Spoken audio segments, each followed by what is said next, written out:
What's up? Hey, hello, everyone. Wow. So today we are back going to be talking about the challenge season 36, this time about episode 2. So my name is Rachel. I'm Alyssa, and this season of the challenge is still titled Double Agents, and I still feel like they're not maybe living up to their full premise, but this episode I feel like had a little bit more drama than the first episode, so I was excited to see what was going to end up happening. Yeah, we got to learn more about like what all of these twists mean and everything, which was good. I feel like Casey or someone had a confessional at the end of the episode saying like, "Oh, how do we play this game if we don't know everything that's going to happen? Like TJ isn't going to tell us what all of the twists mean," which I feel like similar to Edge of Extinction and Fire Tokens, I wish we knew what like all of the twists were rather than going in without knowing, because I feel like if you don't know what the game is, how can you strategize around the game? But I do think some things need to be secret, like Anissa and Fessy in the I guess what's that called? The deliberation like room where they go and like off to separate. I think like obviously that can be secret, but I feel like certain things with like the big rules, I would like to know what they are. Yeah, I feel like you said, if it gets in the way of people being able to strategize, then it should be explained beforehand. So I guess you could make the argument that like people would vote differently if they knew that like the double agents got to see who they voted for. So I guess you could argue it all has an effect on your strategy eventually, but I think especially knowing how like partner swaps work is definitely going to be a big strategic thing.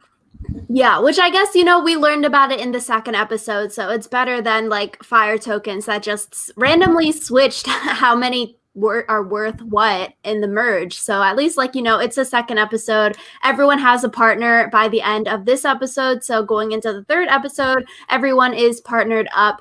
So from the start of the episode, we see Natalie has a choice. I think it's what we said last week in our recap that Natalie is probably going to stay with Wes. I think her choosing to stay with Wes makes the most sense because it shows you're loyal. If you like stole someone's partner right off the back, or you switched off to go with CT right on the first week that you're there, especially being a new person, I feel like people might like look at you and be like, oh, like she's here to play. That's even more scary than like Natalie already was. So a bigger target, but now at least sticking with Wes, I think like your target, the target is on your back, and the target is pretty big.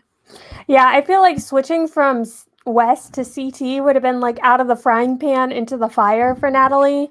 So I think it was a good thing that she stuck with Wes also.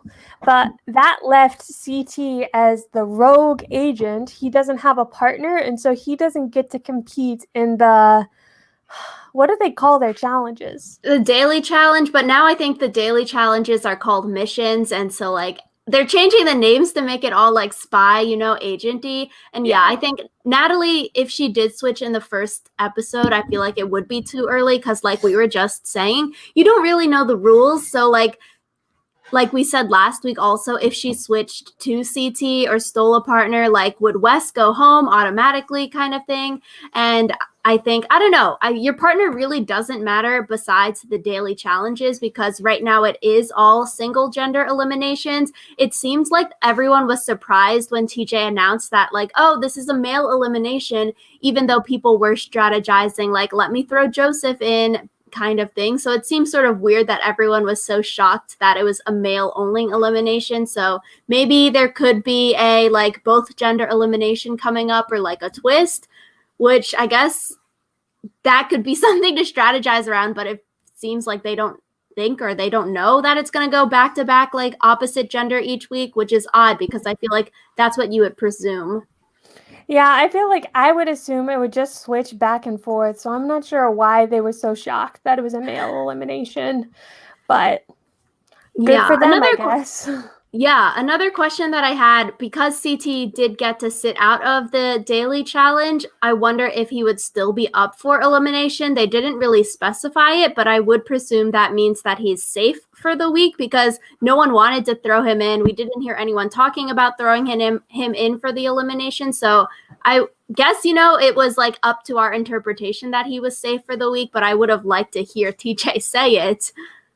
Yeah, I think the assumption is that you have to send a pair in for elimination.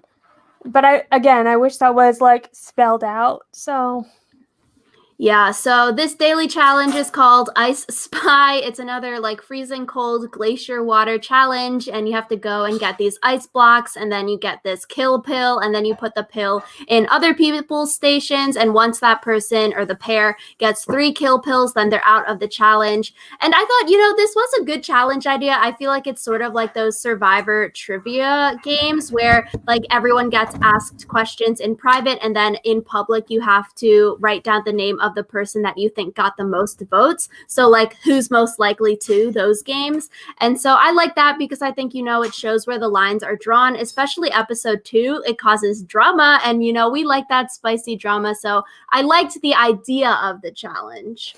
I liked the idea of the challenge too. I thought it was really interesting, but I think one of the things that made it, I guess, less interesting was like the element where not everyone gets equal, I guess, like elimination chances. Like the thing with the Survivor that we compared it to, if you answer one question, you get 1 swing. And I feel like this one, if you're a much faster group, you get a lot faster, like getting the kill pills because you have to swim out and swim back to get them.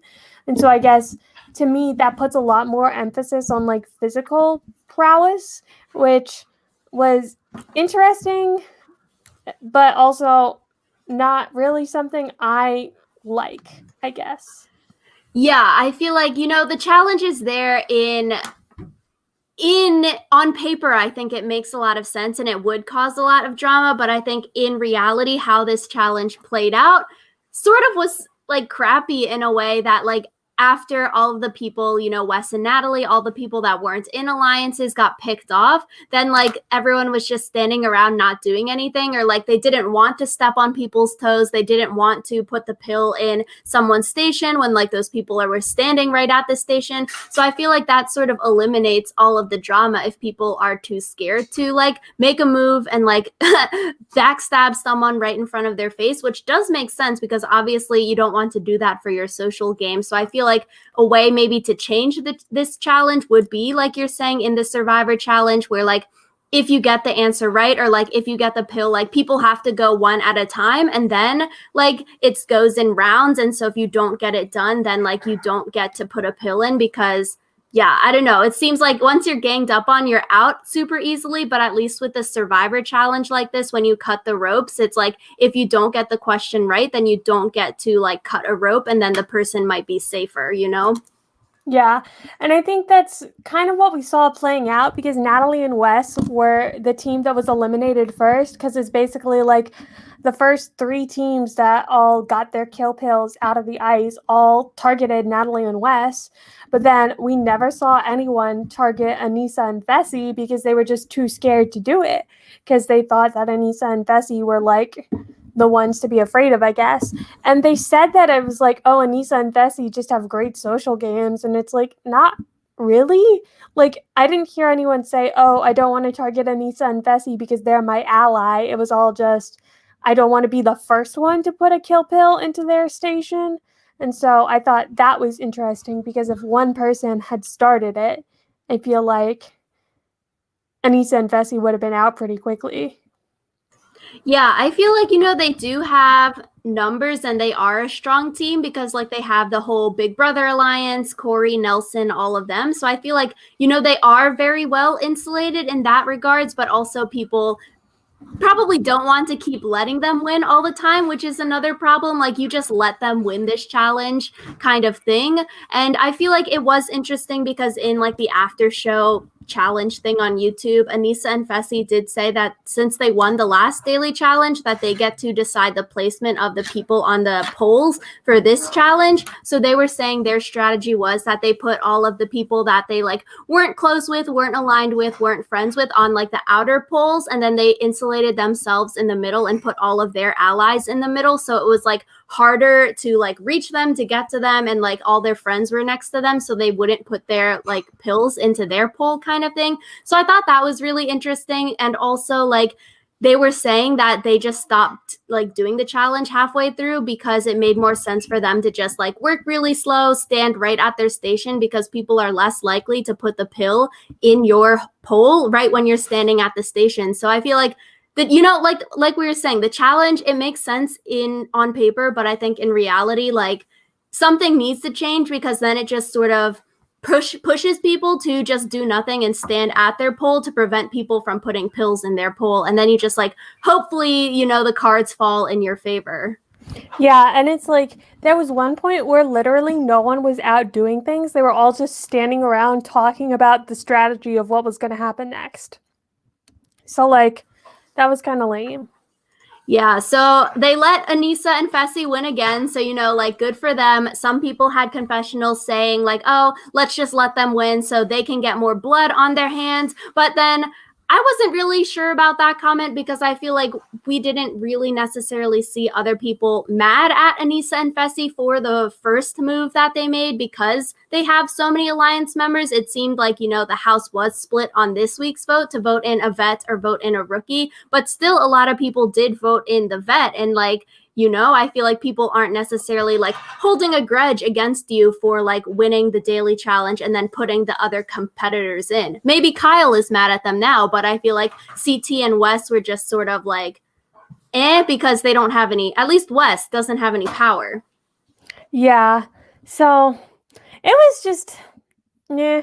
And I wish that people would have thought more about what it would be like for Alyssa and Fessy to win twice in a row, because there's still so much they don't know about the game, like the twists and stuff, because Alyssa and Fessy winning again made it so their secret about being able to see who voted for who gets to last longer. So that I was like, isn't yeah, as you know, good for them. They get all the info. And like we said last week, we hope that they wouldn't tell anyone about like the twist at the double agents actually get the info. And they said that they didn't tell people. So good for them for like keeping that information to themselves. Yeah, and it didn't even sound like it ever crossed their mind that they should like tell other people that. So good for them for being smart, because I feel like there's always this debate that they feel like they have to have about like, well, should we tell someone? And I'm always like, no. So Yeah, and so I think with this challenge, they just have to stop with the cold water challenges in general. You know, last season we saw people like have issues with the cold water challenges. We saw Michi like having cramps this time. And I was like, okay, good for Wes and Fessy going to stop and helping. But like, people could get seriously injured or hurt or like really cold, hypothermic by doing these cold water challenges. Like, it doesn't look like fun. yeah, I feel like the challenge in general doesn't seem to care as much about like the safety and well-being of the players. Because like last week they had Natalie and Ashley like attached to a pole on fire, and it's like, what if they had caught fire? They can't stop, drop, and roll with their arms and legs bound. And it gives me a little bit of anxiety, but it's fine. Yeah, I'm sure like that one, you know, they're safety tested and whatnot. Says some things, you know, you can't prevent how someone's body would react to like cold water or like extreme heat and stuff. So sucks when that happens to competitors, when they have to like get medevaced or stuff like that, you know. Yeah. So later in the episode, we see Nam and Lolo having a little showmance. You know, usually I'm like, oh, I don't really like showmances. They're sort of annoying kind of thing. But I thought this was quite funny. You know, it's like really, really cute. Nam, like everyone is saying, is very attractive. Lolo is also really pretty. So I'm like, wow. This is really cute. I think Devin says it later in the episode that a romantic bond, that is not good, because they're harder competition to beat because they now have a romantic side to their partnership. Yeah, I think that's interesting, which is also, I guess, kind of related. The people who came into the competition as like romantic partners split themselves up as like game partners, and I think part of that might have been because of the perceived threat of a romantic bond. So Yeah, I agree. And I think that's smarter. You get to cover more ground. And like they thought maybe you'd go into eliminations as pairs. So it does make sense to split up if you're like already in a relationship with someone, because then you like can't both go home in one episode, or like you can both try to win money rather than like being tethered to someone else. So I think, that does make sense. And so I'm interested to see where like the Nam and Lolo thing goes, because I definitely think like that's not as serious or not serious at all compared to like Cam and Leroy's relationship. Yeah, that's true. Especially because it's like Nam didn't really seem to realize that Lolo was interested in him. So Yeah. good So speaking times. of relationships, we also see Nani and Kyle. They want to split up. I thought that was interesting. And so like last week we were saying how people might want to like split up from their partners and stuff. And so I think it was really interesting to see people like verbalize this. And we also hear Big T actually wanting to get her partner Joseph, also known as Jacob, what she keeps calling him, thrown into the elimination to try to get rid of him. So I think that's like a really interesting aspect of the game. Yeah, I think that's also a really interesting thing. I feel so bad for Joseph because it's like his partner doesn't even remember his name. But also, I feel like Big T's reasons for wanting him gone kind of do make sense because it's like they aren't working together well as a team. And they kind of didn't really want to end up together in the first place. So Yeah, it's not like people are just trying to throw their partner in for like no reason, or like because they have a vendetta against them, or like they just dislike them. I think, Big T's qualms with Joseph were warranted. And it was just sort of weird that like he doesn't trust her and they don't trust each other. So it's like, how can you have a partnership if like you don't trust each other? Because you need to work well together to win those daily challenges, so then you're safe, and then like yada yada yada down the line. So I thought like props for Joseph for wanting to get thrown into the elimination. I thought like good for him, you've got the guts to like stand up in the deliberation and be like, I'm not scared, I would go in. And I just thought like the strategy was weird here, because like Joseph wants to get thrown in, and then people are saying, let's throw Wes in versus Joseph. But then I was like, I don't know if that's the best idea. Like I think it would be Wes would probably beat Joseph. Not that Joseph is weak or anything. I just think like Wes has more like challenge history knowledge and can do better at the challenges. And so I think like, why would you send someone who is a champion, who's a super vet of the game, and who has a strong elimination record in there against the rookie? And then it's like an easy skull. I don't know. yeah, to me it was interesting because Joseph was like, when I beat Wes, they're gonna have to put some respect on my name. And I was like, why are you assuming that you're gonna beat him? Like, to me, this feels very much like on Survivor when someone throws a challenge in order to vote someone else out and then ends up being the one who gets voted out. Like, that's very much what it felt like to me, where I was like, are you not considering any of the possible alternatives? Yeah, I think if they sent Wes versus Joseph in there, I felt like it would be very much like Jenny versus, I guess, Jenny from The Amazing Race last season, where Dee was afraid to go in, and then like Jenny had an easy Red Skull last season and then won in the finale. So I was like, I don't know why you would send like a champ in there to go against the rookie. At least send like someone maybe you want to get like a skull or something, but like, challenges can always go whatever which way. And like Joseph could have won the challenge, but I just thought it was weird that like you would make that elimination. Why would you not send like Wes versus like CT or Fessy, someone else strong? I just think like Wes versus Joseph, when you're not like you want Wes out, that doesn't make sense to throw Wes in there. Yeah, none of it really made sense. I just like, I feel like a hard thing I have with the challenge is I don't really track their logic. And part of that is because I feel like they always change their logic. Like, they seem to dislike Wes, but then they also were like, Wes can work with us. I'm just very confused about it all because it ended up being that Wes did not go in for the elimination round this week. So it's like, what is going on? Like, maybe I just don't understand the strategy of the challenge the same way I understand the strategy of Survivor, but Yikes. Yeah, I think like with the deliberation, we see the half circle thing happening. I don't really like that half circle. I think, it makes sense to have a half circle for like camera angle purposes so you can see everyone. But like the way that they're seated, it's like tribal council. And like, how we always have our qualms with how tribal council, it's like front row and back row. The people in the back row always like side talk while Jeff is talking kind of thing. So it's like this half circle, the front row can't see the people in the back row.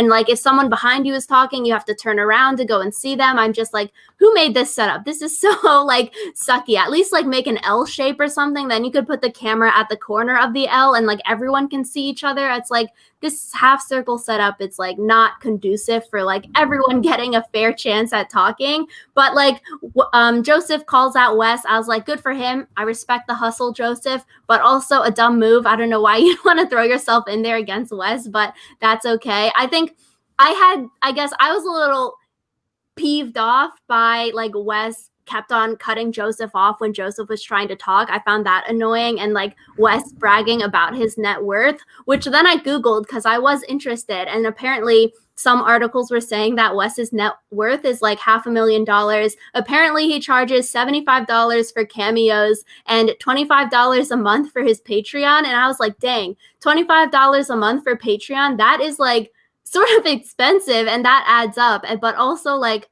$25, that's more than Netflix, that's more than CBS All Access. Like that adds up 12 months in a year, Yeah, that's a lot. So that's very strange to me. The one thing I didn't like about Joseph is that he never communicated this plan to Big T. Like, she was shocked to hear that he wanted to do this, and it's like, even if you and your partner don't get along, like, you should at least tell her, like, hey, I'm going to be, that just, it seems so weird to me.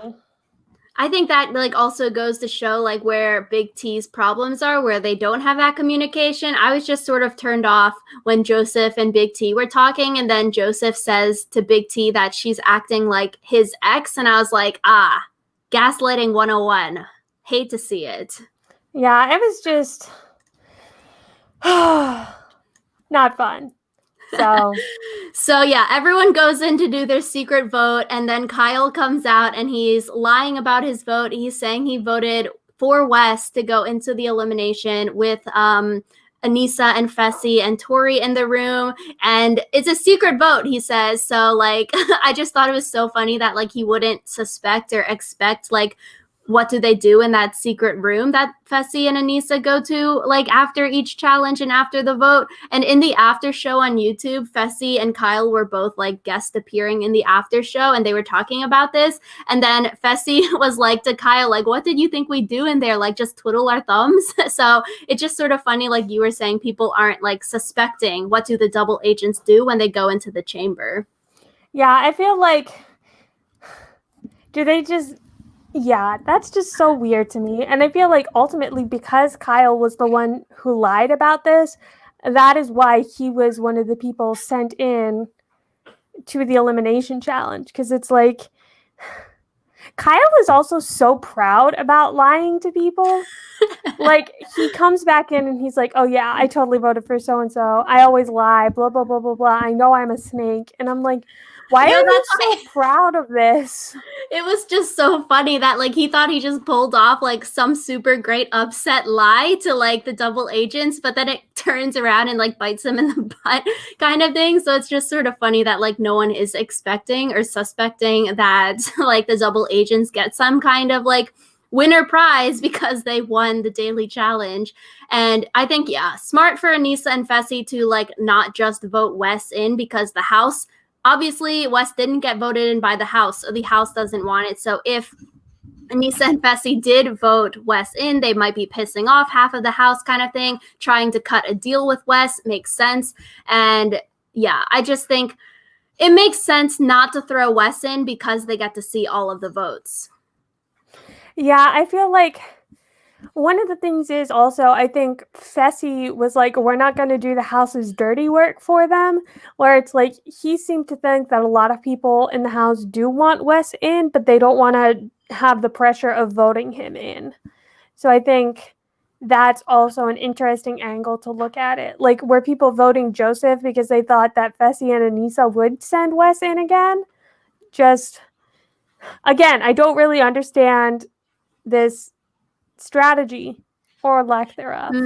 Yeah, that's true. Like maybe people were afraid to vote Wes in a second time, or I guess like, CT was voted in by the House the first time, but like to vote someone in, then you have blood on your hands versus voting Joseph, the easier vote in. Then you make Fessy and Anissa have to vote in, Wes, which gets the blood on their hands. So I don't know. I feel like we didn't see too much like deliberation or like strategy why people were voting the way they were. It was sort of more like Joseph and Wes are on the chopping block.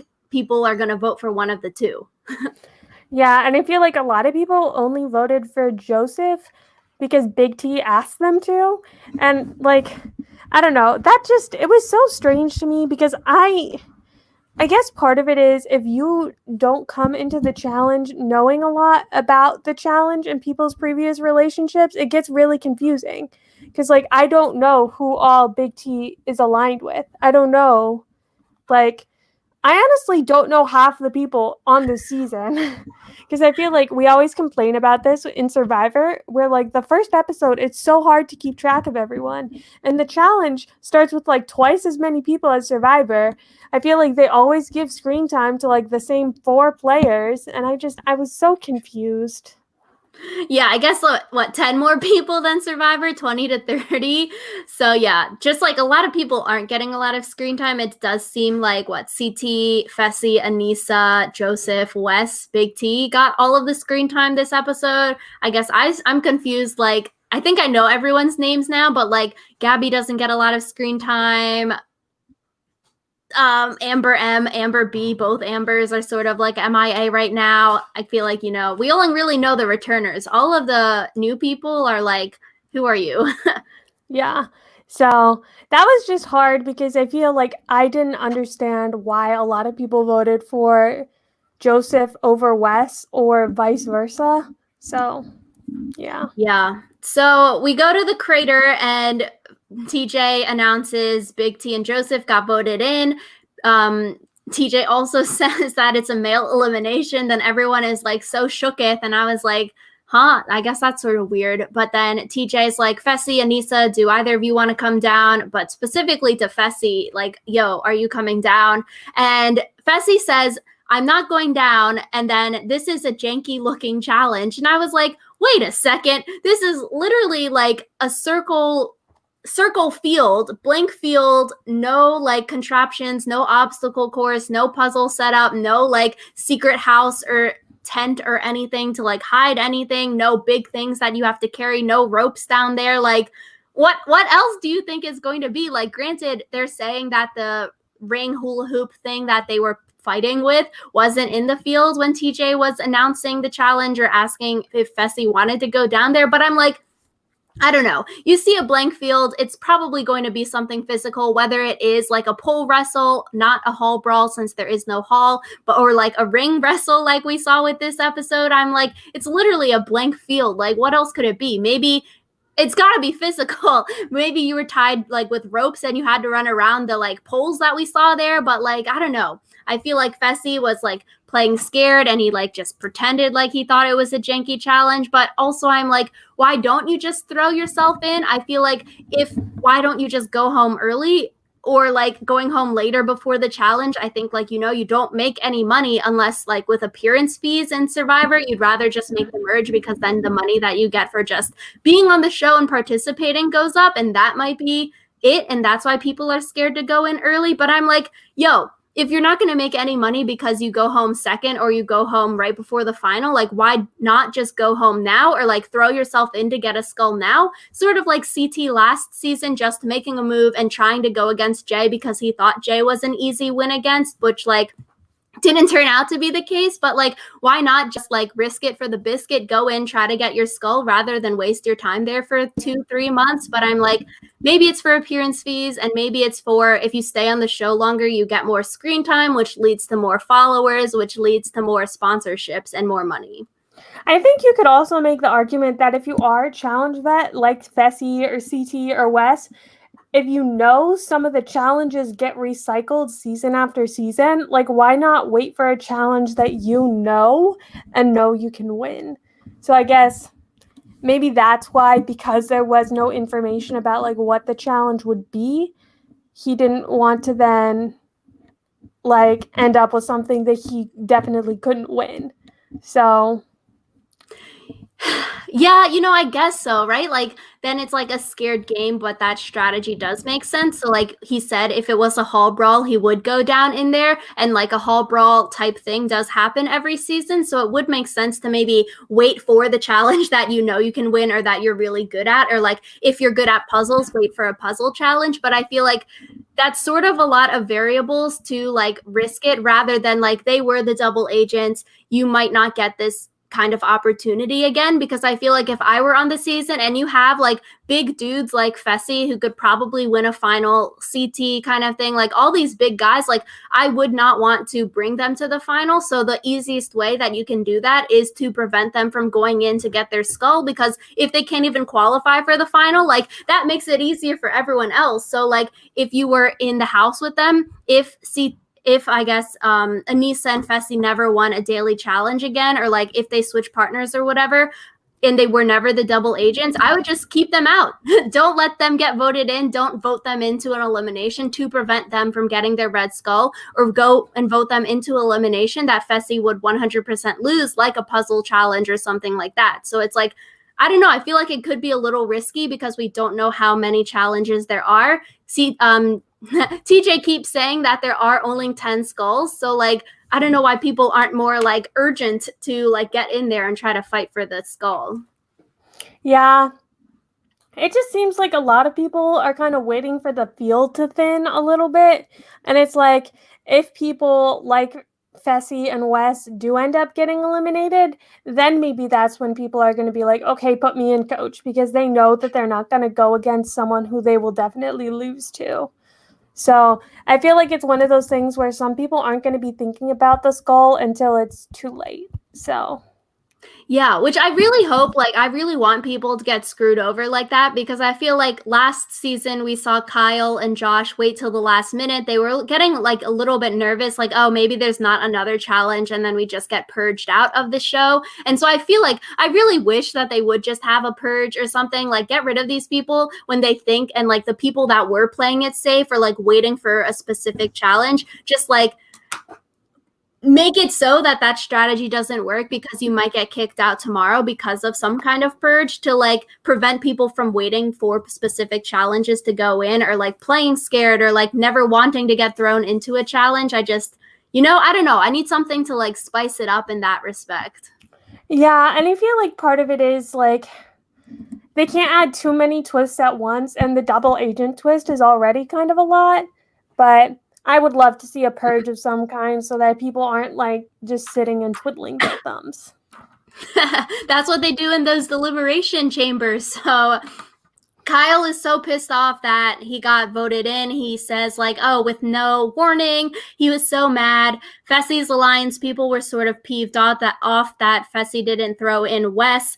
I think it was just then, yeah, it was Joseph versus Kyle. Good for Kyle, for winning. I feel like, I don't know, I sort of underestimate Kyle, but, he's a strong competitor. And I think, he does good at acting like he's dumb, or like acting that he doesn't care about the challenge. But in eliminations, he can sometimes pull it through, and he can get his head in the game, like Nani was saying. So I feel like, good for Kyle for winning. He's got his skull now. And I just feel like Joseph isn't weak, but I feel like because he was experienced at the challenge in general, it looked like he was playing more defense at this ring challenge rather than trying to pull the ring. It always just looked like he was just trying to hold on to the ring rather than pull it to his side, and Kyle was just pulling it to his side. Yeah, it looked like pretty much like Kyle eviscerated Joseph. So I felt kind of bad for him, but also Joseph asked to be put in, so The mustard didn't help. no, the mustard didn't.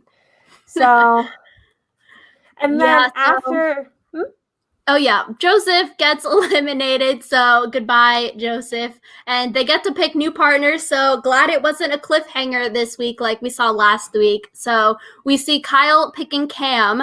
I thought this was a smart move because, Cam is connected to a lot of people and she's like one of the center people in a lot of alliances. And now because Kyle was on the outside, I feel like Kyle and Nany realized that they were out so early in the daily challenge that they needed to switch something up. So I think Kyle picking Cam was a smart move so he can get into the friendships and alliances.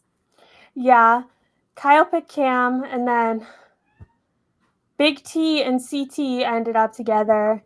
And who was the middle? Josh picked Nany. Right. Josh picked Nany. So there was quite a few switch ups, and I feel like it's going to be really hard to remember who is with who, especially if people switch up a lot like they did this week. So I'm hoping that people don't trade partners a ton, because otherwise I'm already confused. So I guess like once every 2 weeks kind of thing. So the next one would be in episode 4 because next week another girl would get eliminated, then the guy is single. I feel like that would be sort of unfair that every single other week a guy is safe, but a girl is never safe because the girls went through the first challenge, right? Because 2 girls will go in, 1 girl will go home next week, and then they could pick a new partner, stay with the same partner.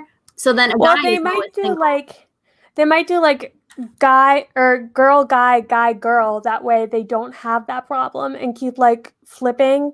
And so it'll be like there's 2 weeks in a row that a guy is up for elimination, then 2 weeks in a row that a girl is up for elimination. Like, right, that would make more sense. Otherwise, like a guy is safe every other week, which seems a little bit unfair.